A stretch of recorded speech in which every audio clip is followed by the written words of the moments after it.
जय श्री कृष्णा। राधे राधे। भक्त जनों, आज आप सभी सुनेंगे सोमवार की व्रत कथा, साथ में आरती और चालीसा। तो बोलो भोलेनाथ की जय, माता पार्वती की जय। हर हर महादेव, हर हर महादेव।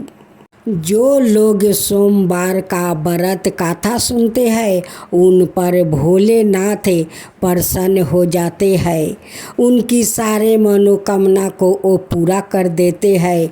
भोलेनाथ तो वो है कि सबको मन का बात वो सुनते हैं, वो समझते भी है और सभी को मनोकामना भी पूरा करते हैं। तो भक्त जनों, सोमवार की व्रत पूरा सुनिए, अधूरा मत सुनिए। भोलेनाथ जी को अपमान मत कीजिए, पूरा सुनकर उन्हें सम्मान कीजिए, ताकि भोलेनाथ आपका भी सम्मान दे। एक साहूकार था जो भगवान शिव का अनाय भक्त था। उसके पास धन आए, किसी भी चीज की कमी नहीं थी, लेकिन उसकी कोई संतान नहीं थी। और वो इसी कामना को लेकर रोज शिव जी के मंदिर जाकर दीपक जलाता था। उसके इस भक्ति भाव को देखकर एक दिन माता पार्वती ने शिव जी से कहा कि प्रभु, यह साहूकार आपका अनय भक्त है, इसको किसी बात का कष्ट है तो आपको उसे अवश्य दूर करना चाहिए। शिव जी बोले कि हे पार्वती, इस साहूकार के पास पुत्र नहीं है, यह इसी से दुखी रहता है। माता पार्वती कहती है कि हे ईश्वर, कृपा करके इसे पुत्र का वरदान दे दीजिए। तब भोलेनाथ ने कहा कि हे पार्वती, साहूकार के भाग्य में पुत्र का योग नहीं है। ऐसे में अगर इसे पुत्र प्राप्ति का वरदान मिल भी गया तो वो केवल 12 वर्ष की आयु तक ही जीवित रहेगा। यह सुनने के बाद भी माता पार्वती ने कहा कि हे प्रभु, आपको इस साहूकार को पुत्र का वरदान देना ही होगा। अनाथ भक्त क्यों आपकी सेवा पूजा करेंगे। माता के बार बार कहने से भोलेनाथ ने साहूकार को पुत्र का वरदान दे दिया, लेकिन यह भी कहा कि वो केवल 12 वर्ष तक ही जीवित रहेगा। साहूकार यह सारी बातें सुन रहा था, इसलिए उसे ना तो खुशी हुई और ना ही दुख। वो पहले की तरह भोलेनाथ की पूजा अर्चना करता रहा। उधर सेठानी गर्भवती हुई और 9 महीने के बाद एक सुंदर सा बालक की प्राप्ति हुई। परिवार में खूब उत्साह मनाया गया, लेकिन साहूकार पहले ही की तरह रहा और उसने लड़का की 12 वर्ष की आयु का जिक्र किसी से भी नहीं किया। जब बालक 11 वर्ष की आयु हो गई तो एक दिन साहूकार की सेठानी ने बालक के विवाह के लिए कहा। तो साहूकार ने कहा कि वो अभी बालक को पढ़ने के लिए काशी जी भेजेंगे।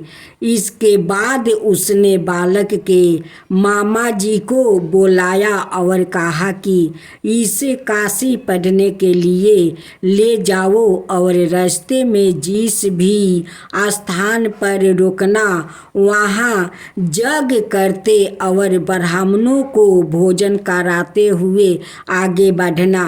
उन्होंने भी इसी तरह करते हुए जा रहे थे कि रास्ते में एक राजकुमारी का विवाह था। जिससे उसका विवाह होने वाला था वो एक आँख से काना था। तो उसके पिता ने जब अति सुंदर साहूकार के बेटे को देखा तो उनके मन में आया कि क्यों ना इसे ही घोड़ी पर बैठाकर शादी के सारे कार्य संपन्न करवा लिया जाए। तो उन्होंने मामा से बात की और कहा कि इसके बदले में वो अथाह धन देंगे। तो वो भी राजी हो गया। इसके बाद साहूकार का बेटा विवाह की वेदी पर बैठा और जब विवाह कार्य संपन्न हो गया तो जाने से पहले उसने राजकुमारी की चदरी के पल्लू पर लिखा कि तेरा विवाह तो मेरे साथ हुआ, लेकिन जिस राजकुमार के साथ भेजेंगे वो तो एक आँख का काना है। इसके बाद वो अपने मामा के साथ काशी के लिए चल गया।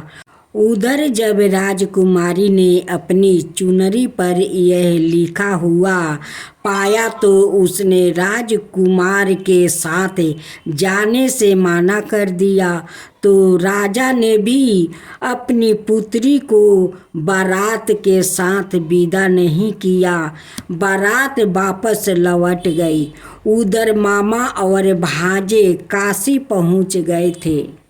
एक दिन जब मामा ने जग रचा रखा था और भांजा बहुत देर तक बाहर नहीं आए तो मामा ने अंदर जाकर देखा तो भांजे का प्राण निकल चुके थे। वो बहुत परेशान हुए, लेकिन सोचा कि अभी रोना पीटना मचाया तो ब्राह्मण चल जाएंगे और जग का कार्य अधूरा रह जाएगा। जब जग संपन्न हुआ तो मामा ने रोना पीटना शुरू किया। उसी समय शिव पार्वती उधर से जा रहे थे तो माता पार्वती ने शिव जी से पूछा, हे प्रभु, ये कौन रो रहा है? तभी उन्हें पता चलता है कि यह तो भोलेनाथ के आशीर्वाद से जन्म हुआ साहूकार का पुत्र है। तब माता पार्वती कहती है कि हे स्वामी, इसे जीवित कर दीजिए। अनाथ रोते रोते इसके माता पिता के प्राण निकल जाएंगे। तब भोलेनाथ ने कहा कि हे पार्वती, इसकी आहु इतना ही थी सो वो भोग चुका है। लेकिन माँ के बार बार आग्रह करने पर भोलेनाथ ने जीवित कर दिया। लड़का ओम नमः शिवाय करते हुए उठा और मामा भांजे दोनों के ईश्वर को धन्यवाद दिया और अपनी नगरी की ओर लौटा। रास्ते में वही नगर पारा और राजकुमारी ने उन्हें पहचान लिया। तब राजा ने राजकुमारी को साहूकार के बेटे के साथ बहुत सारे धन धनाये के साथ विदा किया। उधर साहूकार और उसकी पत्नी छत पर बैठे थे। उन्होंने यह प्राण कर रखा था कि यदि उनका पुत्र सकुशल ना लौटा तो वो छत से कूद कर अपना प्राण त्याग देंगे। तभी लड़के के मामा ने आकर साहूकार के बेटे और बहू के आने का समाचार सुनाया, लेकिन वो नहीं माने। तो मामा ने शपथ पूर्वक कहा।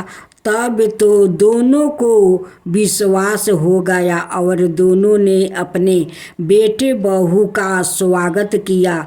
उसी रात साहूकार को सपने में शिव जी ने दर्शन दिया और कहा कि तुम्हारे पूजन से मैं प्रसन्न हुआ।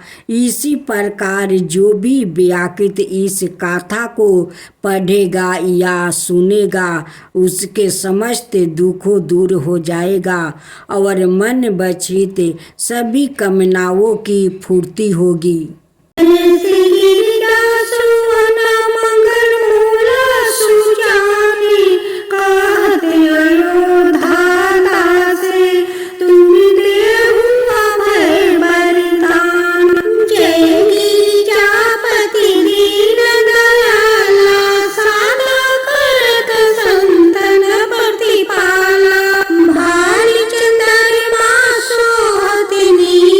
कानन कुंडल नाग फनी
वाहन साजे। दो भुज चार चतुर्भुज दस भुज अति सोहे। त्रिगुण रूप निरखिता त्रिभुवन जनि मोहे। ओम जय शिव ओमकारा अक्षर माला वनमाला रुद्रमाला धारी। चंदन विगम दसोहे बाले शिशिधारी। ओम जय शिव ओमकारा श्वेतांबर पीतांबर बागंबरी अंगे। सनकादिक गरुणादिके भूतादिक संगे। करिके मध्यम कमंडलु चक्र त्रिशूल धरिता। जगि करता जगि भरता जगि संहार करता। ओम जय शिव ओमकारा ब्रह्मा विष्णु सदा शिव जानत अविवेका। प्राण वचन में मध्य में याहे तीनों एका। काशी में विश्वनाथ विराजते नंद ब्रह्मचारी। नित उठी भोग लगावते महिमायति भारी। ओम जय शिव ओमकारा तिरगुण शिव जी के आरती जो कोई नरि गावे। शिव जो कोई नरि गावे। कहत शिवानंद स्वामी मन भजत शिवानंद स्वामी। मन वांछित फल पावे। ओम जय शिव